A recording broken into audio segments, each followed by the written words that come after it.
اللہ کریم نے فرمایا بندہ مومن جان لے اگر میں تجھے ایک مشکل دوں گا تو میں تجھے کتنی آسانیاں، چلے سارے بول دیں کتنی جی، کتنی اللہ تعالیٰ آسانیاں دے گا؟ 2 آسانیاں۔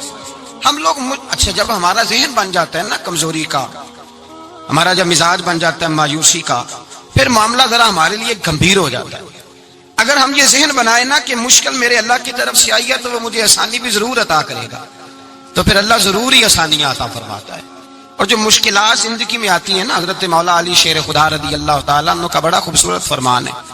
حضرت علی فرماتے ہیں جب تجھے مشکل آتی ہے تو وہ تجھے رب کا پتہ بتانے آتی ہے، وہ تجھے اللہ کا پتہ بتاتی ہے، اس لیے کہ جب تو سارے اسباب کر لیتا ہے، جو ضرورت ہوتی ہے پوری کرتا ہے، تندرست ہو کے وہ کام کرتا ہے، پھر بھی کام نہیں ہوتا، تو اس کا مطلب ہے کرنے والا تو نہیں، کرنے والا کوئی اور ہے، جو کام کرنے والا کوئی اور ہے۔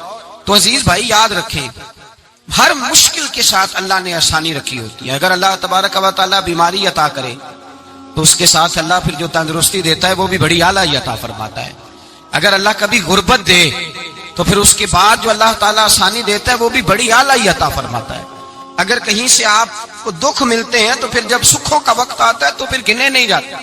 یاد رکھیں مشکلات کے پہلو میں آسانیاں ہوتی ہیں، اور جس آدمی کو مشکل آتی نہیں، میرے نبی کریم سید عالم صلی اللہ علیہ وسلم نے فرمایا مومن کو جو مشکل بھی آتی ہے اللہ اس کی برکت سے اس کے گناہوں کو معاف فرما دیتا ہے، اللہ اس کی برکت سے اس کے گناہوں کو معاف کرتا ہے، یہاں تک کہ حضور نے فرمایا میرے مومن کو کانٹا بھی چبھے تو اللہ تعالیٰ اس کی مشکل کو آسان فرما دیتا ہے۔ 2 بزرگ بیٹھے تھے، ایک حضرت احمد رحمت اللہ علیہ اور ایک حضرت شرف الدین منیری رحمت اللہ علیہ۔ تو حضرت شرف الدین منیری کہنے لگے کہ دوست اصل میں وہ ہوتا ہے جو دوست کی طرف سے آنے والی تکلیف پر صبر کرے، جو اللہ کی طرف سے آنے والی تکلیف پہ صبر کرے وہ اللہ کا محبوب ہوتا ہے۔ تو حضرت احمد فرمانے لگے نہیں مجھے تیری بات کی سمجھ کوئی نہیں آئی، صبر کرے وہ اللہ کا دوست ہے، مصیبت پہ صبر کرے۔ تو کہا جناب پھر اگر نہیں سمجھ آئی تو آپ بتا دیں اللہ کا دوست کون ہے؟ تو آپ فرمانے لگے جو محبوب کی طرف سے آنے والی مصیبت کو اس کا تحفہ سمجھ کے قبول کرے وہ اصل دوست ہوتا ہے، اس کا تحفہ سمجھ کے قبول کرے، اپنے رب کا تحفہ سمجھے، مالک کا تحفہ سمجھے کہ اس نے مجھے تحفہ دیا ہے، مجھے کسی مشکل میں ڈالا ہے۔ تو رب کریم بلا مثال و بلا تشبیہ سمجھانے کے لیے اللہ جب کسی کو مشکل میں ڈالتا ہے، کافروں کو تو اس نے موجیں کرائی ہوئی ہیں، بڑی بڑی سہولتیں دی ہوئی ہیں، مشکل میں ڈب بھی ڈالتا ہے، اپنے نیک بندوں کو ڈالتا ہے۔ نمرود اور فرعون کے پیروں میں کانٹا بھی نہیں چبھتا تھا، ان کو تکلیف نہیں آتی، تکلیف کسے آتی تھی؟ اللہ کے نیک بندوں کو تکلیف آتی تھی۔ حضرت رابعہ بصریہ جب تک زندہ رہی تب تک بیمار رہی، جس دن طبیعت ٹھیک ہوتی تو کہتی اے اللہ تو کہیں مجھ سے ناراض تو نہیں ہو گیا، تو کہیں ناراض تو نہیں مولا جب تو مجھے تکلیف دیتا ہے تو میں رو کے تیری عبادت کرتی، جب مجھے دکھ ہوتے ہیں تو میں سجدے میں تڑپتی، اور خدا بندہ اب تو میں سکھی ہوں، موج میں ہوں، مجھے رونا ہی نہیں آ رہا، تو خدا بندہ تو کہیں ناراض تو نہیں ہو گیا مجھ سے؟ دکھ تو اچھے ہوتے ہیں، دکھ تو پیارے ہوتے ہیں، اور دکھوں کے بعد جو اللہ آسانی دیتا ہے اس آسانی کا پھر کیا ہی کہنا۔ اس حضرت ایوب علی نبینا علیہ الصلوۃ والسلام بیمار رہے، 60 سال اللہ نے تندرستی دی۔ کتنے سال بولے؟ 60 سال غور کرنا بات پر، 60 سال علیل رہے، پھر بیمار ہو گئے، 18 سال ہو گئے بیمار ہوئے۔ زوجہ کہنے لگی دعا کر لیں آپ کو اللہ صحت دے دے۔ ہمیں اگر کوئی بندہ پوچھ لینا کہ بھائی کبھی کوئی خاص بات تو سناؤ، تو ہم جو ساری زندگی سکھ کے ساتھ سوئے ہوتے ہیں وہ بات نہیں سناتے، وہ جو ایک رات درد سے نیند نہیں آتی اس رات کا قصہ سناتے ہیں، کہتے ہیں وہ میرے الٹے دانت میں درد تھا تو میں ساری رات سو نہیں سکا۔ او بھائی جو ساری زندگی سویا ہے اس کا تو ذکر نہیں کر رہا، اور ایک رات جو تجھے نیند نہیں آ رہی، کسی سے پوچھا جائے، ڈاکٹر کہتے ہیں 360 ہڈیاں ہوتی ہیں وجود میں، کسی سے پوچھا جائے نا تیرا کیا حال ہے تو 359 ہڈیوں کا ذکر نہیں کرتا، جس گھٹنے میں درد ہے اس کا ذکر کرتا ہے، کہتا ہے یہ گھٹنے میں بڑی درد ہے۔ او بھائی باقی 359 ٹھیک ہے نا، ان کی بھی تو کوئی بات سنانا۔ حضرت رابعہ بصریہ رحمت اللہ علیہ کے پڑوس میں ایک نوجوان رہتا تھا، آپ کے پڑوس میں، تو وہ جب جو محلے میں بچے رہتے ہیں نا گاؤں میں ان کا پتہ ہوتا ہے، پڑوسی تھا تو 34-35 سال نوجوان کی عمر ہو گئی، کبھی بیمار نہیں ہوا۔ ایک دن اس کی طبیعت علیل ہوئی، سر میں درد ہوا تو اس نے پٹی باندھ لی سرخ رنگ کی، باہر نکل کے آیا، حضرت رابعہ بصری علیہ رحمہ نے دیکھا تو فرمانے لگے بیٹے خیر ہے؟ لگا جی اماں جی سر میں بڑی درد ہے۔ آپ فرمانے لگے کتنی عمر ہو گئی؟ کہنے لگا 34-35 سال۔ فرمانے لگے پہلے تو کبھی درد نہیں نہ ہوئی؟ کہنی اماں جی آج ہی ہوئی ہے۔ تو آپ فرمانے لگے 34 سال اللہ نے صحت دی ہے، تو نے شکر کی ایک پٹی بھی نہیں باندھی، اور آج درد ہوئی ہے تو شکوے کی پٹی تو نے فوراً ہی باندھ لی ہے، کوئی شکر کی پٹی بھی باندھنی چاہیے۔ حضرت ایوب 18 سال بیمار رہے، زوجہ کہنے لگی دعا کر لو، تو آپ فرمانے لگے بی بی سے کہ صحت کتنی دیر رہی؟ اس نے کہا 60 سال۔ تو آپ فرمانے لگے ذرا بیماری کو بھی 60 سال گزر لینے دو، پھر دعا بھی کر لیں گے۔ یہ دعا کی، اللہ یہ لفظ کہے اللہ نے صحت دے دی، تندرستی آ گئی۔ ایک دن گھر میں بیٹھے بیٹھے زوجہ کہنے لگی کہ ایوب یہ بتاؤ دکھ اچھے کے سکھ؟ آپ فرمانے لگے سارے دن ہی اللہ کے ہیں، پر دکھ بڑے اچھے تھے، مجھ سے پوچھو تو دکھ بڑے اچھے تھے۔ کہا کس طرح؟ تو حضرت ایوب فرمانے لگے جب میں بیمار تھا تو 24 گھنٹے میں ایک دفعہ میرا رب میرا حال پوچھا کرتا تھا، ایک دفعہ میرا اللہ پوچھتا تھا ایوب تیرا حال کیا ہے؟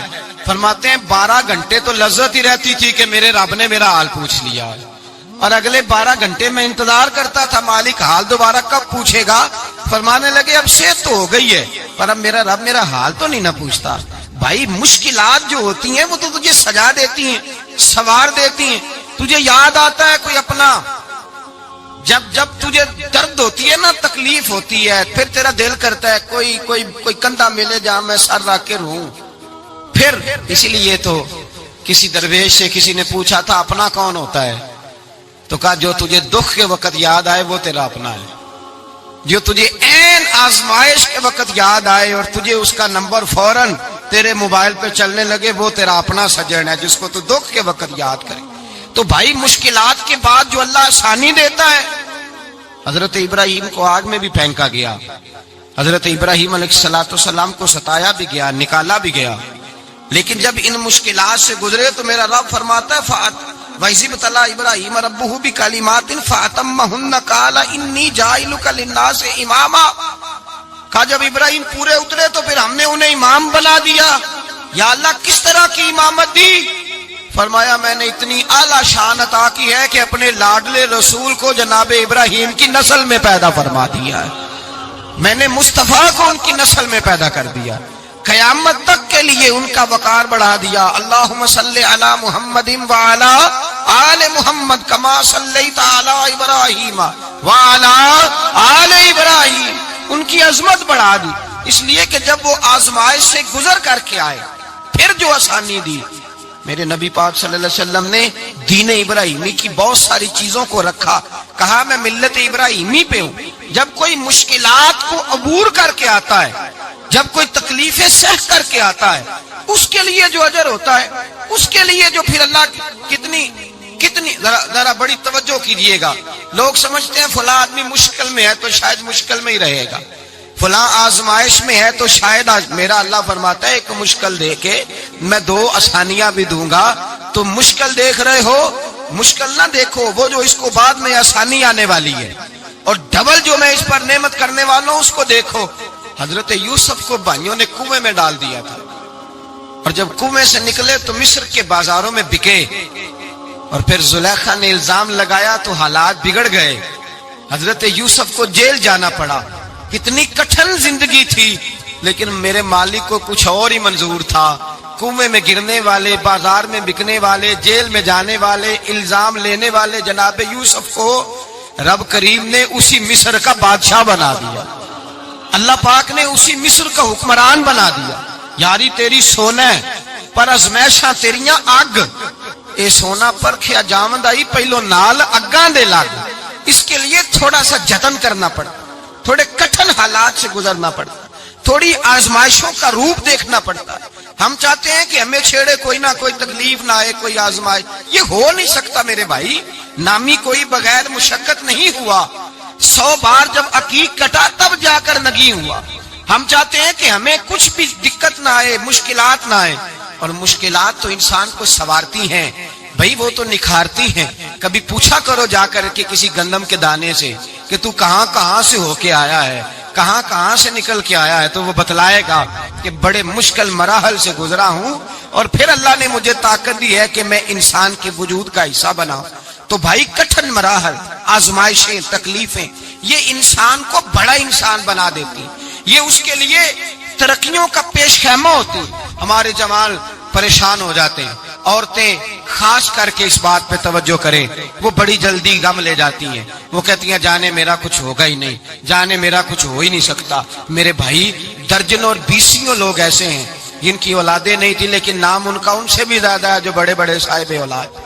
حضرت عبداللہ مزنی حضور کے غلام تھے، قبیلہ مزن کے رہنے والے. والد فوت ہو گئے، چچا نے پالا تھا، اسلام قبول کر لیا. چچا اسلام کا بڑا دشمن ہے، حضور کا نام آئے تو جلال کرتا ہے، حسد اور بغض میں جل جاتا ہے، بڑی اسلام کے ساتھ دشمنی اور عناد رکھتا ہے.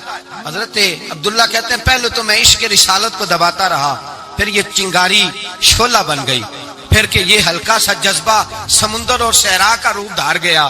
فرماتے ہیں ماں تھی اور میں تھا، میں گیا جا کے چچا سے کہا میں نہیں رہ سکتا. کہاں جائے گا؟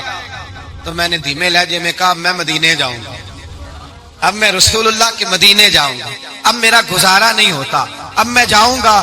کہتے ہیں چچا کہنے لگا اچھا وہاں جائے گا، تجھے میں نے پالا، میں نے پوسا، وہ مکان میں نے تجھے بنا کے دیا، تیری جیب میں جو پیسے ہیں میرے دیے ہوئے ہیں. کہتے ہیں میں نے کہا چچا میں سارا کچھ سوچ کے آیا ہوں، مکان بھی تو رکھ لے، پیسے بھی رکھ لے. کہتے ہیں اس نے ہر چیز رکھوا لی. جب پلٹنے لگا تو چچا کہنے لگا جو کپڑے تو نے پہنے ہیں یہ بھی میں نے خرید کے دیے تھے.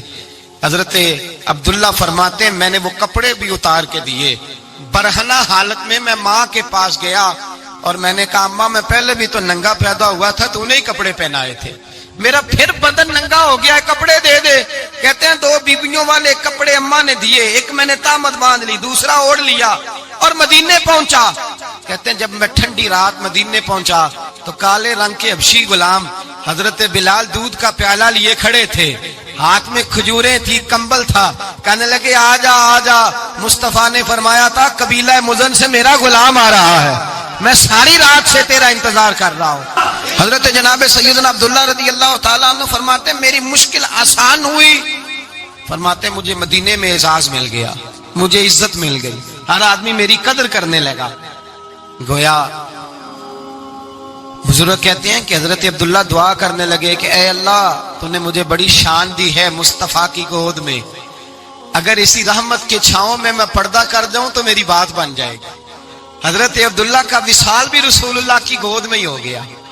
گود میں نہ کوئی رشتہ دار، نہ کوئی تعلق دار، نہ کوئی ہمسایہ اپنا، نہ کوئی چچا، نہ کوئی ماموں. شہر میں تنہا اسی کسے دے کچھ نہیں جے لگ دے تے نہ کوئی ساڈا دردی. تنہائی جنازہ اٹھا تو اٹھانے والے کون؟ ابو بکر صدیق، فاروق اعظم، عثمان غنی، مولا علی، حسنین کریمین جنازے میں شامل. میرے رسول پاک صلی اللہ علیہ وسلم نے جنازہ پڑھایا. دیکھو مشکل کاٹی تھی تو آسانی کا رنگ دیکھو، آسانی کا انداز دیکھو. حضرت سیدنا ابو دردہ رضی اللہ تعالیٰ عنہ ارشاد فرماتے ہیں مدینے میں رواج تھا کہ جب قبر میں اتارنے لگتے تھے تو قریبی رشتہ دار اتارا کرتے تھے، پر عبداللہ کا تو رشتہ دار ہی کوئی نہیں تھا مدینے میں، کون اتارے؟ فرمایا جب قبر میں اترنے لگے تو حضرت ابو بکر صدیق اور حضرت عمر فاروق اتر گئے کہ ہم قبر میں اتارتے ہیں. رسول اللہ نے فرمایا تم باہر نکلو، تم کیوں قبر میں گئے ہو، باہر آؤ. کہتے ہم باہر آئے تو اللہ کے رسول اندر گئے. فرمایا کون کہتا ہے اس کا کوئی نہیں، میں جو موجود ہوں. کون کہتا ہے کوئی نہیں؟ فرمایا رکھو میرے ہاتھوں پہ. کہتے ہیں حضور کے دست مبارک پہ رکھا اور باہر کھڑے ہم رشک کرنے لگے کہ واہ اللہ تیرا آسانی دینے کا رنگ. آسانی اس نے مشکل برداشت کی تو رب نے مصطفیٰ کے قدموں میں آسانیاں عطا فرمائی. پسے اور حضور نے قبر میں رکھا، نبی پاک نے. میرے دادا مرشد کہتے ہیں عشق سرکار کی ایک شمع جلا لو دل میں، بعد مرنے کے قبر میں بھی اجالا ہوگا. اور میرے اعلیٰ حضرت فرماتے ہیں لحد میں عشق رخ شاہ کا داغ لے کے چلے، لحد میں عشق رخ شاہ کا داغ لے کے چلے، اندھیری رات سنی تھی چراغ لے کے چلے. اور بیدم شاہ بارسی تو حد کر گئے، کہنے لگے پسے مردن بعد مرنے کے، پسے مردن فرشتوں نے جو تلاشی لی تو کیا نکلا؟ فقط ایک دل کے گوشے سے خیال مصطفیٰ نکلا، فقط ایک دل کے گوشے سے خیال، اور کامل پیرونا دے باہو قبر جنا دی جیوے۔ میرے بھائی نبی پاک صلی اللہ علیہ وسلم کے ساتھ وفا کی تنگی دیکھ کر دقت ساتھ دیا، مکہ مخالفت کرتا تو جناب فاطمہ حضور کا خیال رکھتی، فاطمہ بنت اسد بڑا پیار کیا، بڑی محبت کی مولا علی کی والدہ نے، ہر دکھ ہر تکلیف کاٹی، لیکن رسول کائنات صلی اللہ تعالی علیہ وسلم کا ساتھ نہ چھوڑا۔ اور یہاں تک روایات میں ملتا ہے کہ جناب فاطمہ الزہرا جب بیاہ کے ان کے گھر گئی تو باہر سے سودا لا کے دیتی، حضرت فاطمہ سے بڑا پیار کرتی، بڑی محبت، مشکلات میں ساتھ دیا۔ جب وصال ہوا تو فرماتے کوہرام مچ گیا مدینے میں، لوگ منتیں کرتے تھے کہ حضور کا ایک بال مل جائے تو قبر میں بخشش کا سامان ہو جائے گا۔ رسول پاک نے فرمایا جب جناب علی کی والدہ کو غسل دے لو تو کفن پہنانے سے پہلے میرے پاس آنا۔ کہتے ہیں جب غسل دے لیا تو عرض کی حضور غسل ہو رہا ہے، کفن کا کیا کرنا ہے؟ حضور اندر گئے، قمیض بدلی اور جو کرتا پہنا ہوا تھا اتار کے دیا، فرمایا وہ علی کی ماں نہیں میری ماں ہے، اس نے میرے لیے بڑی تکلیفیں سہی ہیں، بڑی مشکل دیکھی ہے، فرمایا اس طرح کرو میرے کرتے میں اسے کفن دو۔ حضور نے جنازہ پڑھایا، اپنے کرتا لباس مبارک میں کفن دلایا، پھر جب وہ دفن ہوئی تو حضور قبر پہ کھڑے ہوئے، کھڑے ہو کے فرمایا اے اللہ اپنے سارے نبیوں کے وسیلے سے اور میرے وسیلے سے میری اماں کی بخشش فرما دے۔ پھر جو آسانیاں ملی ان لوگوں کو تو ان کی قبروں تک آسانیاں ملی، پھر ان کو قیامت تک کے لیے آسانیاں ملی جنہوں نے مشکلات کو دیکھا۔ اور بھائی جو سوئے رہے، جو آرام کرتے رہے، جنہوں نے مناسب ہی نہ سمجھا کوئی کٹھن مرحلہ طے کرنا، جنہوں نے کہا نا نا نا نا ہم تو سوکھ کے ساتھی ہیں، ہم تو سکون کے ساتھی ہیں، بھائی ہم تو سلوٹ کے ساتھی ہیں، جب موجیں لگیں گی تو دوڑ کے پہنچیں گے، کہیں گے ہمارا بھی تعلق بنتا ہے، ہماری بھی رشتہ داری ہوتی ہے، ہمارے بھی رابطے ہوتے ہیں، پھر دوڑ کر کے پہنچیں گے۔ اصل ساتھی وہ ہوتا ہے جو دکھ کا ساتھی ہوتا ہے، آزمائش کا ساتھ، مشکلات تجھے اونچا اڑاتی۔ حضرت سلمان فارسی کہتے ہیں میں نبی پاک کی تلاش میں نکلا تھا، حضور کی تلاش میں نکلا، اور میں نے کئی سال حضور کو ڈھونڈا، کبھی ایک دروازے، کبھی ایک دروازے، کبھی دوسرے دروازے، کبھی تیسرے دروازے۔ فرماتے میں شہزادہ تھا پر بکتا بکاتا مدینے آیا، میں نے نبی پاک کی تلاش میں یہودیوں کی غلامی بھی کی، تیری تلاش میں پھرا میں جنگل پہاڑ اور دشت میں۔ فرماتے ہیں بڑی تکلیف کاٹی، بڑی آزمائش دیکھی، لیکن اس دن مجھے سارے دکھ بھول گئے، اس دن میری ساری تکلیفیں آسانیوں میں بدل گئی جس دن میرے نبی نے میرا بازو تھام کے کہا سلمان منا اہل البیت، فرمایا سلمان کو تو میں نے اپنی اہل بیت میں شامل کر لیا ہے۔ فرماتے اتنی بڑی فضیلت کہ میں رسول اللہ کے خاندان میں جا شامل ہوا۔ تو بھائی یاد رکھیں جب آپ کو مشکل آتی ہے تو آپ کو آسانی دینے کے لیے آتی ہے، جب آپ کی طرف کوئی آزمائش آتی ہے تو آسانی دینے۔ یہ بات صحیح ہے کہ بیٹیاں پیدا ہونے پہ مشکل ہوتی ہے، ان کے نصیبوں سے ڈر آتا ہے، پر جتنی آسانی اللہ بیٹیوں کے باپ کو عطا کرتا ہے اور جتنی رحمت رب بیٹیوں کے باپ پہ فرماتا ہے اتنی بھی کسی اور کے حصے میں نہیں آتی۔ اس میں شک کوئی نہیں کہ بوڑھے ماں باپ کو جب سنبھالنا پڑے تو مشکل ہوتی ہے، بوڑھوں کی طبیعت بچوں جیسی ہو جاتی ہے، دقت ہوتی ہے، آزمائش ہوتی ہے، ان کی بات سننا بعض اوقات کڑوا لگتا ہے، ان کی فرمائشیں بعض اوقات بچوں کی طرح ایسی ہوتی ہیں جو حل نہ ہو سکیں، لیکن یہ وہی ماں باپ ہیں جن کی نوکری کے بارے میں میرے مصطفیٰ نے فرمایا اگر تو ایک رات انہیں خوش کرنے میں کامیاب ہوا تو اللہ 2 حج اور 2 عمرے کا ثواب عطا فرمائے گا۔ اس میں شک نہیں کہ بہت سارے کام مشکل ہوتے ہیں، کٹھن ہوتے ہیں، آزمائش والے ہوتے ہیں، اس میں کوئی شک نہیں کہ اس دور میں دین کا کام بڑا مشکل ہے، دعوت و تبلیغ کا سلسلہ بڑا کٹھن ہے، اس دور کے اندر حق بات بیان کرنا بڑا ہی مسئلہ ہے، اس دور کے اندر لوگوں کو کھری بات پہنچانا اور بتانا یہ اپنے ہاتھ میں آگ کا انگارہ پکڑنے کے مترادف ہے۔ لیکن میرے مصطفیٰ نے فرمایا تھا اس دور میں جب فتنہ ہو من تمسک بسنتی اند فساد امہ فلہ اجر 100 شہید، فرمایا اس دور میں جب آزمائشیں آ جائیں، تکلیفیں آ جائیں، اس دور میں جو میری سنت پر عمل کرے گا، رسول پاک کا وعدہ ہے اللہ ایک سنت پر عمل کرنے والے کو 100 شہیدوں کا ثواب عطا فرمائے۔ اللہ 100 شہیدوں کا درجہ دے گا اسے. تو بھائی جس قدر مشکل زیادہ اس قدر آسانی بھی اس قدر اجر بھی زیادہ. مشکلات سے گھبرایا نہ کریں, ذہن بنا لیں کہ جس رب نے دی ہے وہی اللہ نجات بھی عطا فرمائے گا. انسان آسان ہو جاتا ہے. ہم لوگوں نے نا دوڑ صرف سکھ کٹھے کرنے کے لیے لگا لی ہے, سکھ کٹھے کرنے. وہ لوگ دکھوں میں راضی رہتے تھے, دکھوں میں راضی رہتے تھے, آزمائشوں میں. ہمارا دعویٰ ہے رب رسول سے پیار کا, اور میرے حدیث بخاری میں ہے, فرمایا جو مجھ سے جتنا زیادہ پیار کرے گا اتنا اس کی طرف مشکل زیادہ آئے گی. حضرت ابو بکر شبلی رحمت اللہ علیہ سے کچھ لوگ ملنے آئے, کہنے لگے صاحب ہمیں آپ بڑے اچھے لگتے ہیں, بڑے پیارے لگتے ہیں, آپ کی زیارت کرنے آئے, دل کرتا ہے 2 گھڑیاں پیر دبا دیں, دست مبارک چوم جائیں, دست بوسی ہو جائے, دل کرتا ہے. آپ نے فرمایا واقعی مجھ سے پیار ہے؟ کہا حضور بڑا پیار ہے. فرمایا سوچ لو. کا صاحب بڑا پیار, پھر سوچ لو. کا بڑا پیار ہے. حضرت ابو بکر شبلی دیوانے سے آدمی تھے, پتھر اٹھائے روڑے اور زور زور سے ان لوگوں کو مارنے شروع کر دیے. دوڑ گئے, کہنے لگے بابا تو پاگل ہو گیا ہے. جب دوڑے تو حضرت ابو بکر شبلی فرمانے لگے بس تم تو کہتے تھے ہمیں پیار بڑا ہے. کہا حضور کیا مطلب؟ آپ فرمانے لگے اگر تمہیں مجھ سے پیار ہوتا تو میرے روڑے کھا کے میرے دروازے پہ مر جاتے, کبھی میرا ساتھ چھوڑ کے نہ جاتے. تمہیں پیار نہیں, تم سکھ کے سجن ہو, تم چوری کھانے والے میاں مٹھو ہو. تم تو اس لیے آئے ہو کہ یہاں برکتیں ملیں گی, موجیں ملیں گی. تمہیں پیار نہیں. ہمیں خدا رسول سے پیار بھی ہے, ذرا سی آزمائش آئے رونے بیٹھ جاتے ہیں. غریب بھی رو رہا ہے, بیمار بھی رو رہا ہے, تنگ دست بھی رو رہا ہے, اور جو آدمی کسی مشکل میں گرفتار ہے وہ بھی کہتا ہو جتنا میں الجھ گیا ہوں ہے ہی کوئی نہیں. اٹھیں, بیدار ہوں, اپنے آپ کو توانا کریں, اپنے اندر جولانیاں پیدا کریں. یاد رکھیں جتنی مشکل سخت ہوگی اتنی آسانی بھی اللہ زیادہ ہی عطا فرمائے گا. اللہ تعالیٰ زیادہ اور وعدہ کیا اللہ پاک نے, فَإِنَّ مَعَ الْعُسْرِ يُسْرًا إِنَّ مَعَ الْعُسْرِ يُسْرًا. فرمایا اگر میں تمہیں ایک مشکل دوں گا تو میں تمہیں 2 آسانیاں عطا فرماؤں گا.